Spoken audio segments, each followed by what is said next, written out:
Hi guys, still getting used to this mirror image stuff.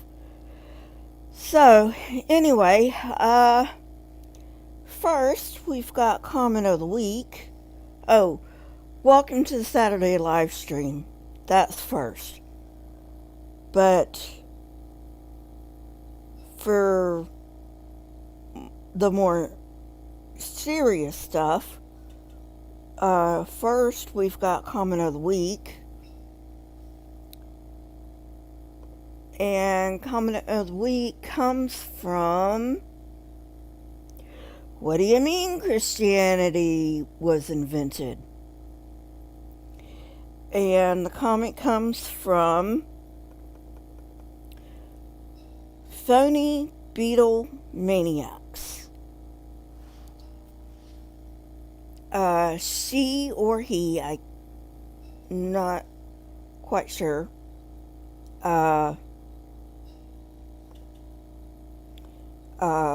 What gender they are, says, okay, Pauline epistles contradict this. He was writing to various churches around the area in the Mediterranean, plus there are early church saints which existed at the time Josephus was alive. Is either by someone who basic research or can't be bothered to. Those are her or his exact words. I think they mean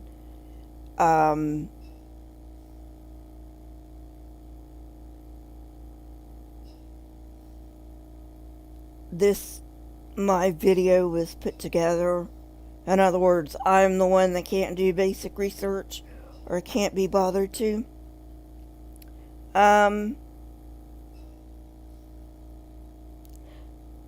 Phoneybeetlemaniacxs.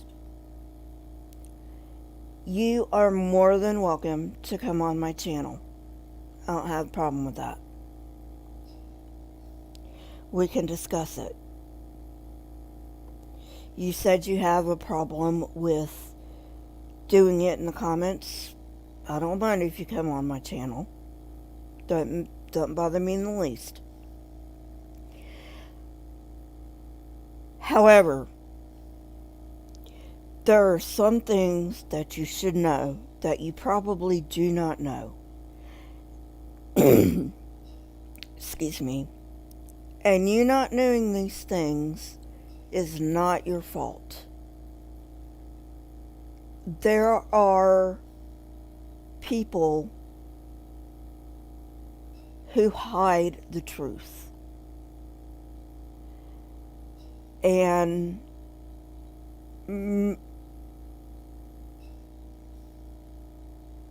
we are getting down to the truth of the matter.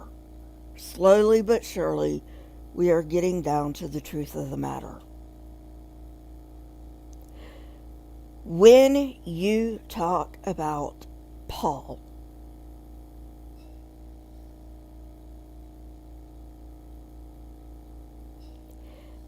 I'm going to get into this more. But you mentioned Bart Ehrman. Bart Ehrman has an excellent book.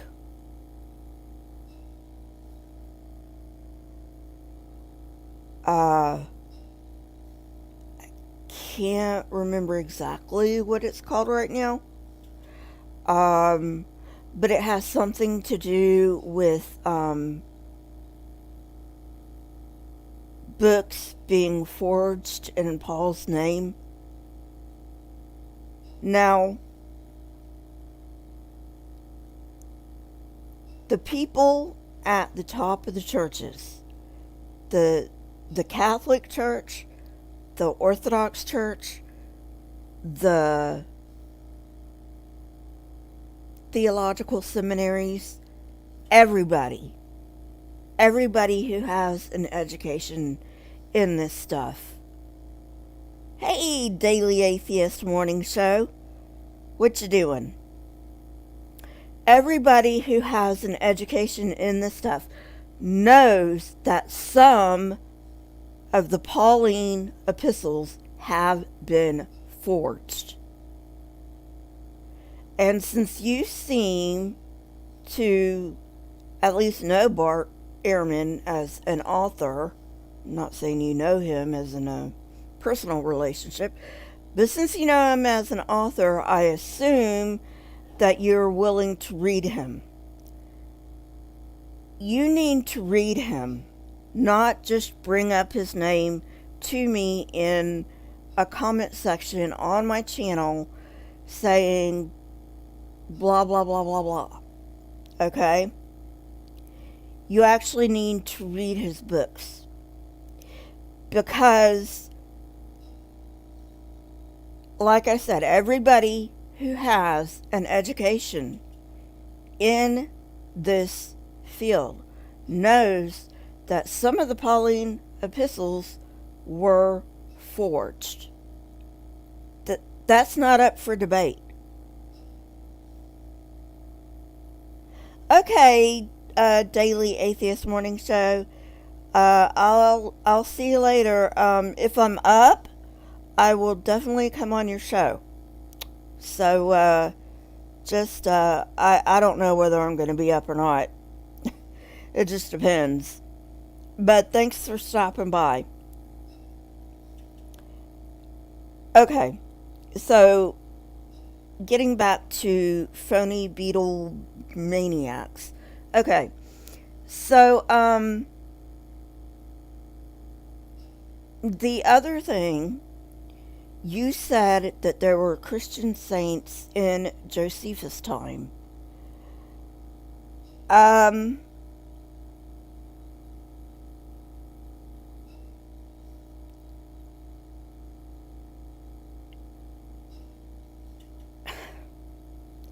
I'm sorry, I was about to say something.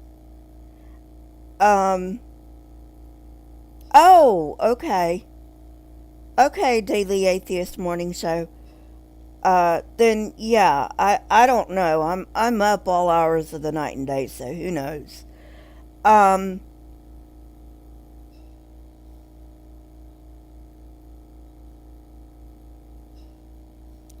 you need to give me citations. You cannot just say there were Christian saints in Josephus' time. No, that doesn't work. Not with us. You need to present us with evidence. And that means citations. And,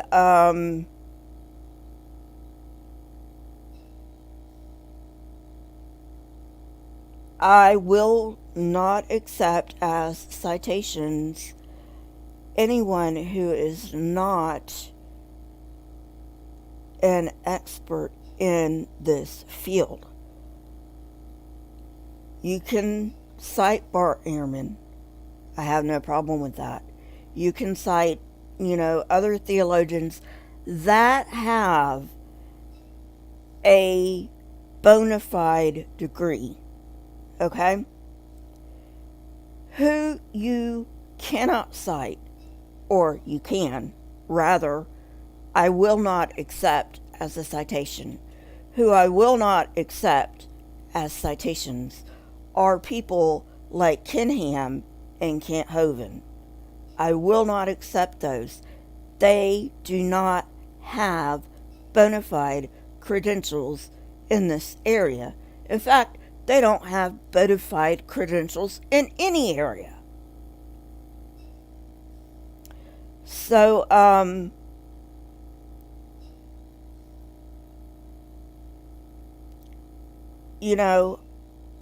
I will get to the things that you linked to me. I've got a lot of backlog right now, but I will get there, I promise. And I'm saying this to everybody, so you don't think that I'm just saying it to you to appease you. I will get to it. So, the other thing that you have to think about is Josephus never mentioned the Jesus movement. Never.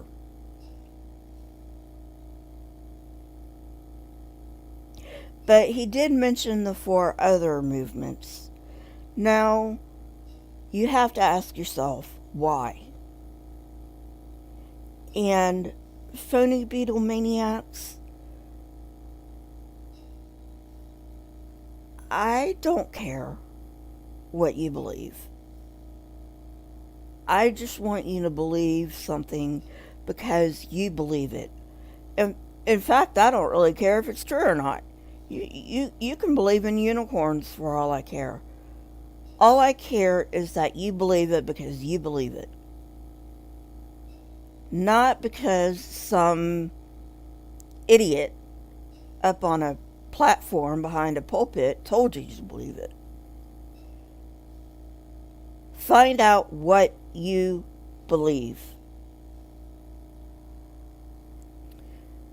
Going on.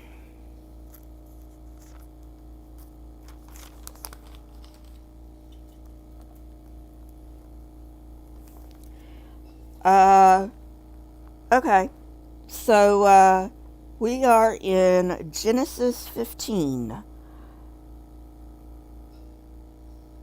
verse 1. After this, the word of the Lord came to Abram in a vision.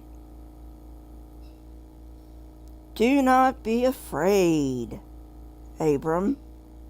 I am your shield, your very great reward. But Abram said, Sovereign Lord, what can you give me, since I remain childless? And the one who will inherit my estate is Eliezer of Damascus. And Abram said, You have given me no children, so a servant in my household will be my heir. Can I just say, it doesn't sound like Abraham or Abram, because his name's still Abram at this point. It doesn't seem like Abram has much respect for people, unless they're like of higher status than he is. Just a minute. Okay.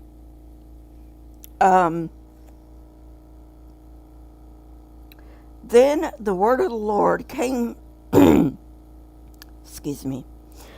Then the word of the Lord came to him.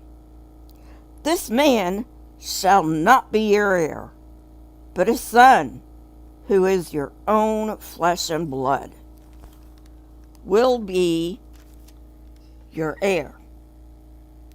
He took him outside, that is, God, took him outside and said, Look up at the sky, count the stars, if indeed you can count them. Then he said to him, So shall your offspring be. Abram believed the Lord, and he credited it to him as righteousness. He also said to him, I am the Lord, who brought you out of Ur of the Chaldeans to give you this land, to take possession of it. Verse 8. But Abram said, Sovereign Lord, how can I know that I will gain possession of it? I want to stop right here and just say we are still dealing with El. Yahweh doesn't come in until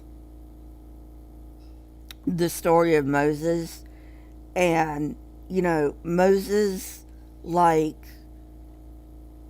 didn't exist. And the Exodus never happened. So don't please do not believe that story. But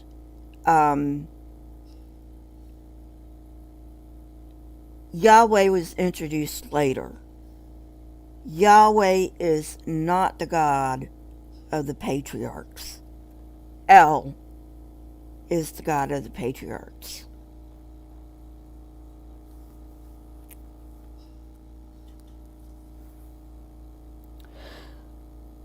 Verse 8. But Abram said, Sovereign Lord, how can I know that I will gain possession of it? So the Lord said to him,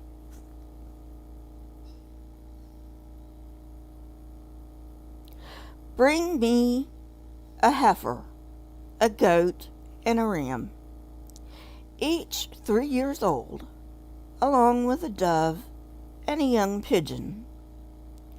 Abram brought all these to him, cut them in two, and arranged the halves opposite each other.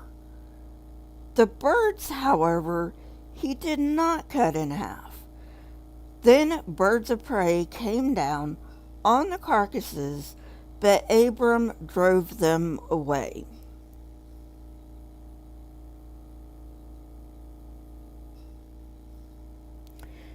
So, hey, weird dude, what you doing? I'm going through Genesis 15 through 17.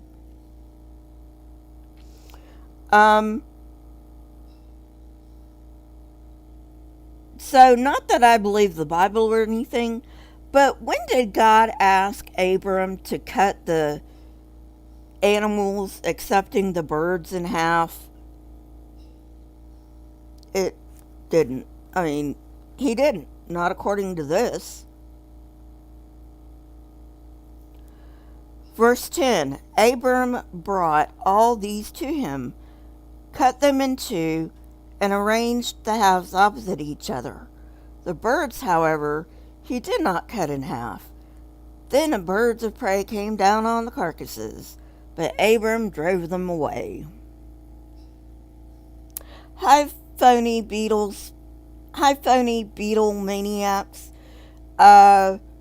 Just to let you know, you did get comment of the week. And I've explained, and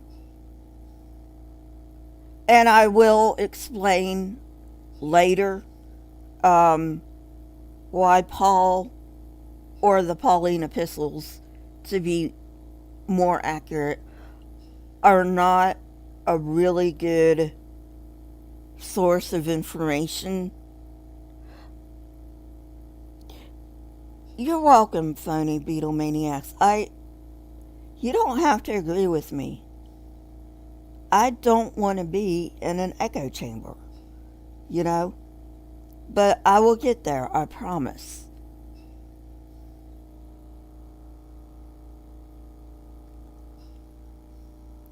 Verse 12. As the sun was setting, Abram fell into a deep sleep, and a thick and dreadful darkness came over him. Then the Lord said to him, Know for certain that for 400 years your descendants will be strangers in a country not their own, and that they will be enslaved and mistreated there. But I will punish the nation they serve as slaves, and afterward they will come out with great possessions. You, however, will go to your ancestors in peace and be buried at a good old age. In the 4th generation, your descendants will come back here, for the sin of the Amorites has not yet reached its full measure. When the sun had set and darkness had fallen, a smoking firepot with a blazing torch appeared and passed between the pieces. On that day the Lord made a covenant with Abram and said, To your descendants I give this land from the Wadi of Egypt to the great river, the Euphrates, the land of the Kenites, the Kenizzites, the Cadmonites, the Hittites, the Perizzites, the Rephaites, the Amorites, the Canaanites, the Girgashites, and the Jebusites.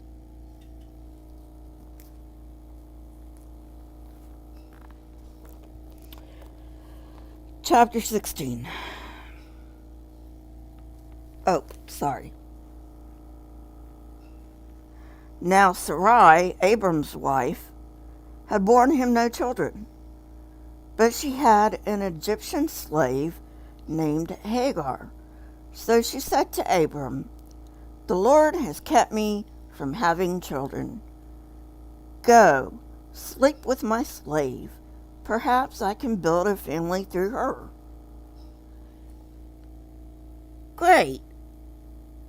So this slave that Sarai has doesn't have a choice in the matter. I'm not going to say the obvious word here because that'll be instant demonetization, but there's the obvious word.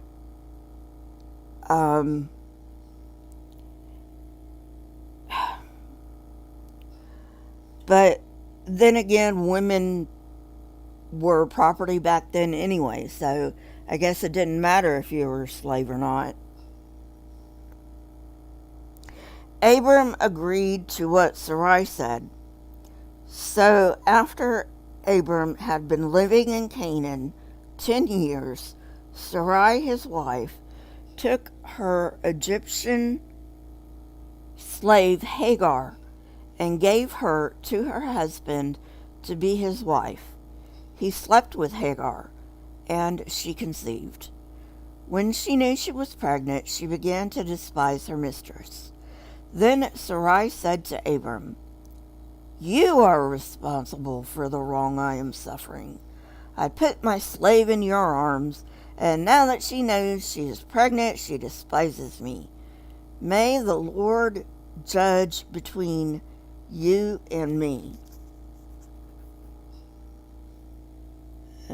That doesn't make any sense. Sarai told Abram, "Hey, I need some kids." Not that Hagar's kids would be her kids. That doesn't make any sense either. But Sarai said, "Yeah, go ahead, take her." You know.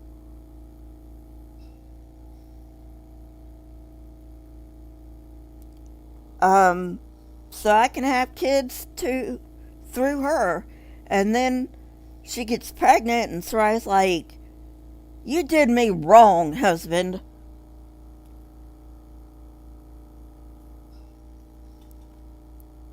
Verse 6, "Your slave is in your hands," Abram said.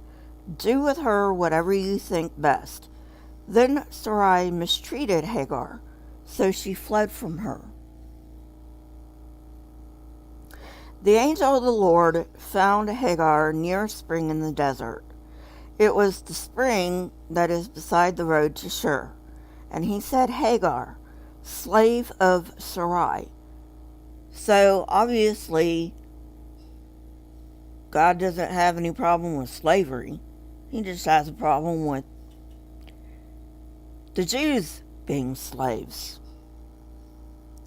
"Hagar, slave of Sarai, where have you come from, and where are you going?"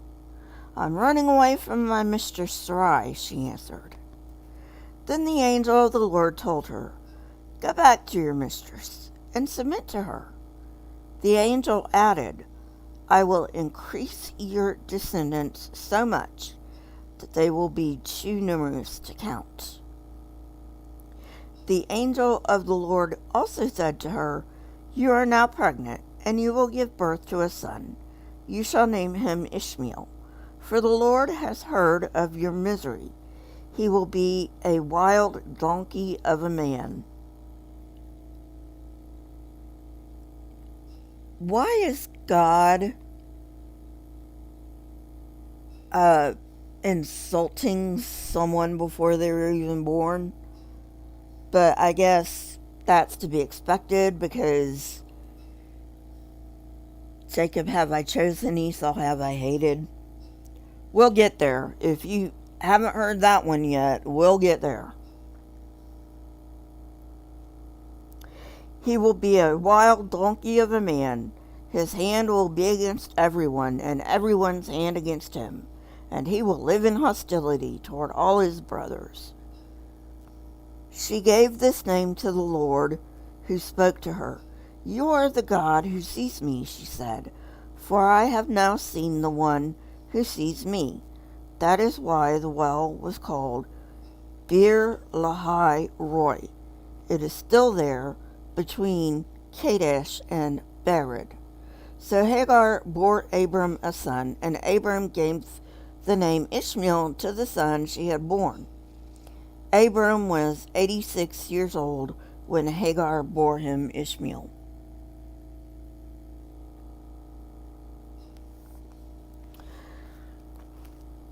Chapter 17. When Abram was 99 years old, the Lord appeared to him and said, I am God Almighty. Walk before me faithfully and blameless. Then I will make my covenant between me and you, and will greatly increase your numbers. Abram fell face down, and God said to him, As for me, this is my covenant with you. No longer will you be called Abram. Your name will be Abraham, for I have made you a father of many nations. I will make you very fruitful. I will make nations of you, and kings will come from you. Now, Judaism isn't the only religion in which renaming takes place. A lot of religions have renaming ceremonies for their adherents, and not just cults, just regular old religions. Verse 7, I will establish my covenant as an everlasting covenant between me and you and your descendants after you for the generations to come, to be your God and the God of your descendants after you.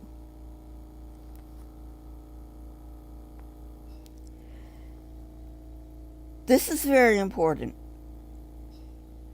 Notice that he does not say he is the only God. What he says is, I will be your God and your descendants' God. That's very important.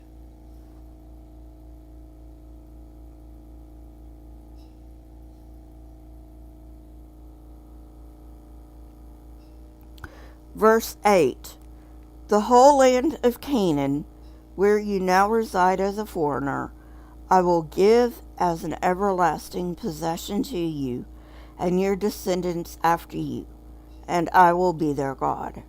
Then God said to Abraham, As for you, you must keep my covenant, you and your descendants after you, for generations to come. This is my covenant with you and your descendants after you, the covenant you are to keep. Every male among you shall be circumcised. You are to undergo circumcision, and it will be the sign of the covenant between me and you. For the generations to come, every male among you who is 8 days old must be circumcised, including those born in your household or bought with money from a foreigner. Those who are not your offspring, whether born in your household or bought with your money, they must be circumcised. My covenant in your flesh is to be an everlasting covenant.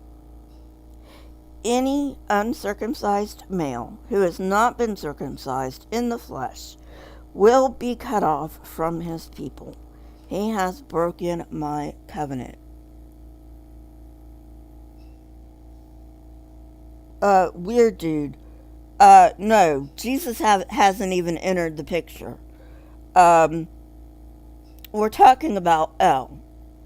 And I said this a little before, but you weren't here to hear it. And this is something I try to get across, not constantly on my channel, but enough on my channel.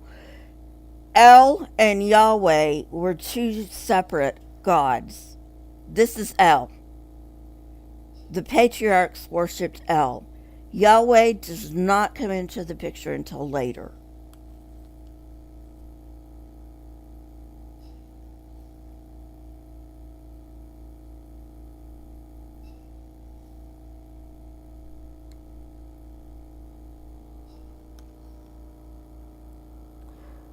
Verse 15.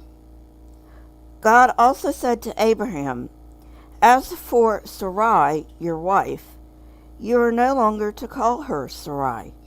Her name will be Sarah. I will bless her and will surely give you a son by her. I will bless her so that she will be the mother of nations. Kings of peoples will come from her." Abraham fell face down.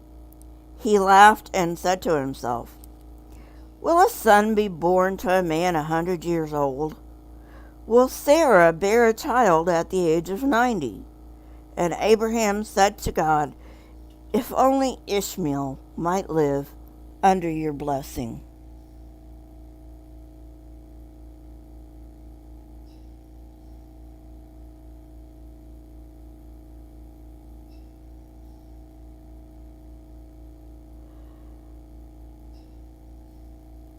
Phoneybeetlemaniacxs. Sorry. Um, I have a series about El and the gods of Canaan. It's not, um, in my playlist, but if you go down, you'll find it. If I can remember to, because I have a terrible memory. But if I can remember, I will put a link to the very first video of that series in the description so you can watch that series from the beginning.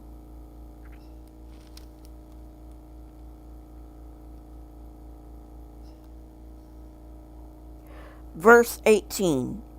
And Abraham said to God, "If only Ishmael might live under your blessing." Then God said, "Yes, but your wife Sarah will bear you a son, and you will call him Isaac. I will establish my covenant with him as an everlasting covenant for his descendants after him.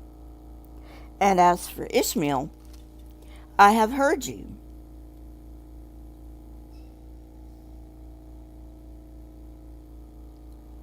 I will surely bless him. I will make him fruitful and will greatly increase his numbers. He will be the father of 12 rulers, and I will make him into a great nation. But my covenant I will establish with Isaac, whom Sarah will bear to you by this time next year." When he had finished speaking with Abraham, God went up from him. So, again, just like in the Garden of Eden, we have an admission in the Bible that God is a person, or at least humanoid, because he's in a body of some kind, okay? On that very day, this is verse 23, on that very day, Abraham took his son Ishmael and all those born in his household, or bought with his money, every male in his household, and circumcised them, as God told him. Abraham was 99 years old when he was circumcised, and his son Ishmael was 13. Abraham and his son Ishmael were both circumcised on that very day, and every male in Abraham's household, including those born in his household or bought from a foreigner, was circumcised with him.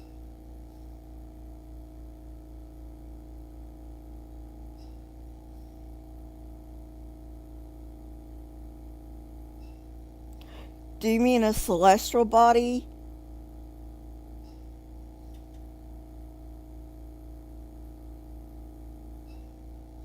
Phoneybeetlemaniacxs, do you mean a celestial body?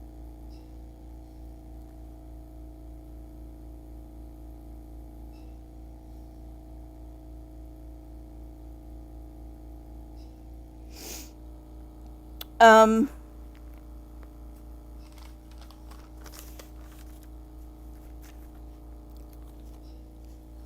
so that's Genesis chapters 15 through 17.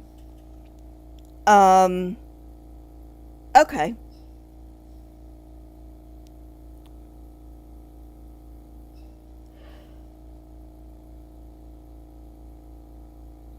Okay. Okay. For you listening after this, Phoneybeetlemaniac says no a physical, as in a physical body.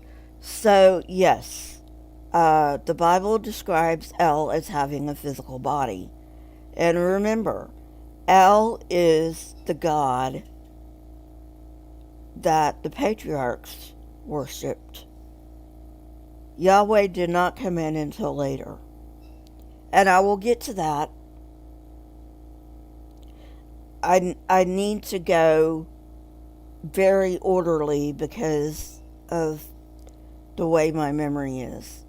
So if I don't have structure and order and all this kind of stuff, you know, I'm going to get all out of control and I won't know what I did and when and whatever. So, you know, if you're interested in this kind of stuff, please be patient with me. I will get to it, I promise. Phoneybeetlemaniacxs.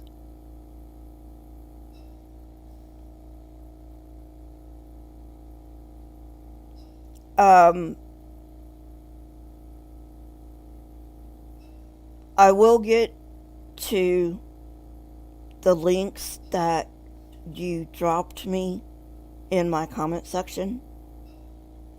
I will get to them. I promise. And I don't break my promises. However, I have a bit of a backlog. And I'm going to try to get through some of my backlog first. But I will also be trying to gather up some. I will also be trying to watch that debate, I guess, about with Bar Aaron. And so anyway, let's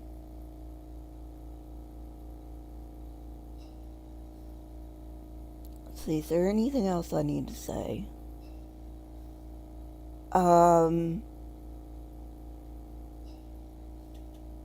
Please subscribe if you want to subscribe. Hit the bell if you want to know when I come out with new content.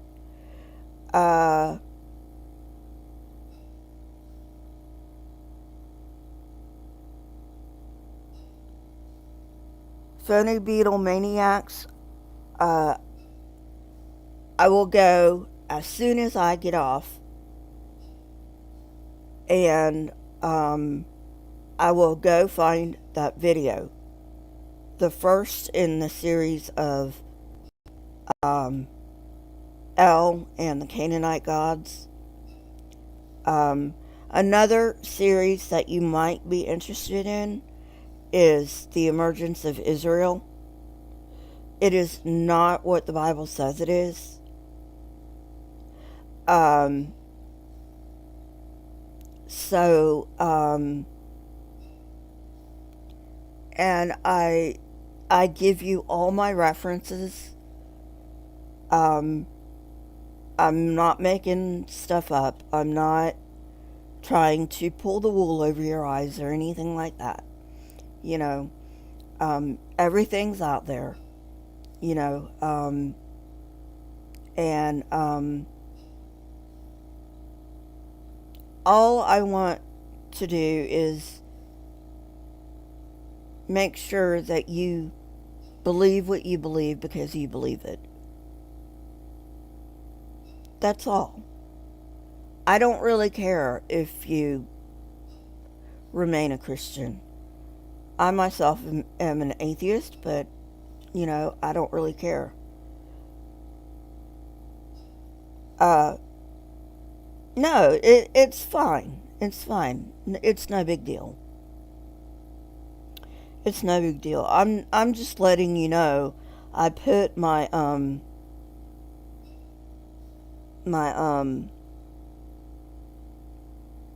sources in the description.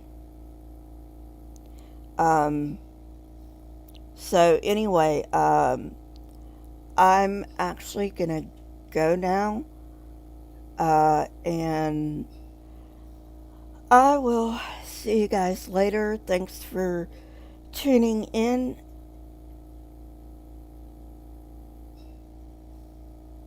Yes, yes, and I don't know.